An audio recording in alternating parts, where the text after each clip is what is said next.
I want to thank God that I had a singularly unique privilege. Uh, I may be wrong when I say singularly because many people have done it, and even today some people can do it. But I've done a very unique thing that you will be shocked. Is it possible in one day to have breakfast in one country, lunch in a second country, and supper in a third country? I used to do it in 1990, and the three countries were in a walking distance, but you'll see I didn't walk throughout that, but it is possible to walk. In 1990 I was staying in Mandera.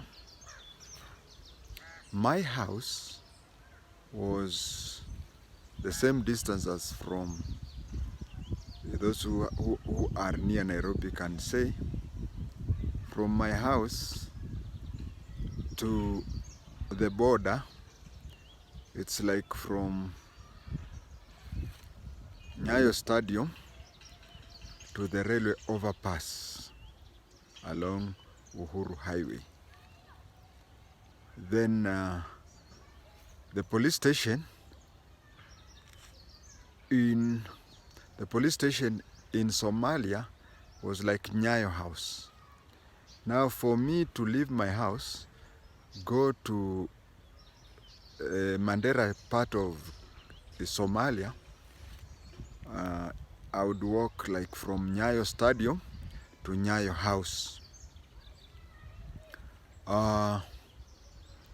So every Saturday, I did that purposely as something that I will always remember.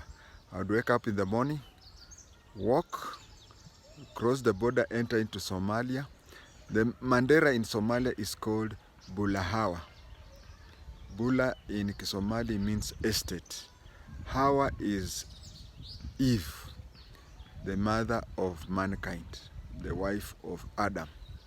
So I would walk footing just as you would walk from Nyayo Stadium to Nyayo House, go take breakfast, simple breakfast, don't need to mention, then come back, and I would find a vehicle which would take me to my office. I would work, Saturdays we used to work half day.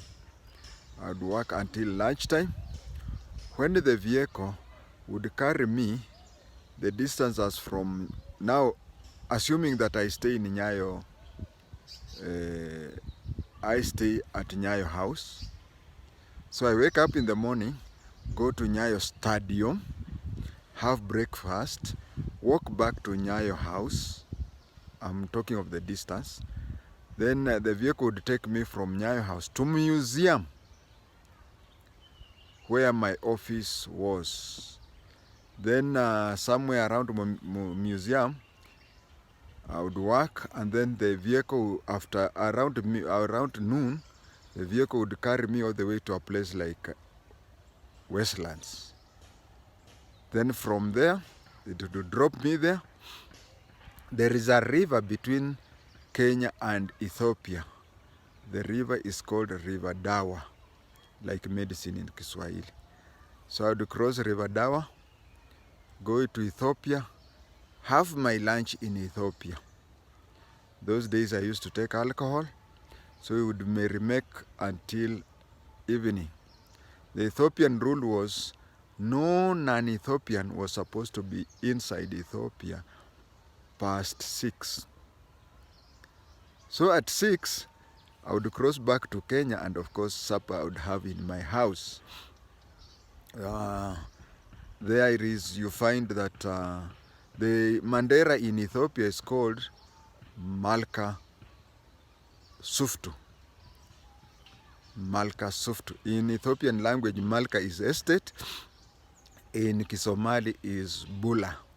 So Mandera town extends into 3 countries. The one in Mandera is called, in Kenya is called Mandera. The one in Somalia is called Bulahawa. That is Eve's estate. And the one in Ethiopia is called Malkasuftu. Malka is Malka Mare.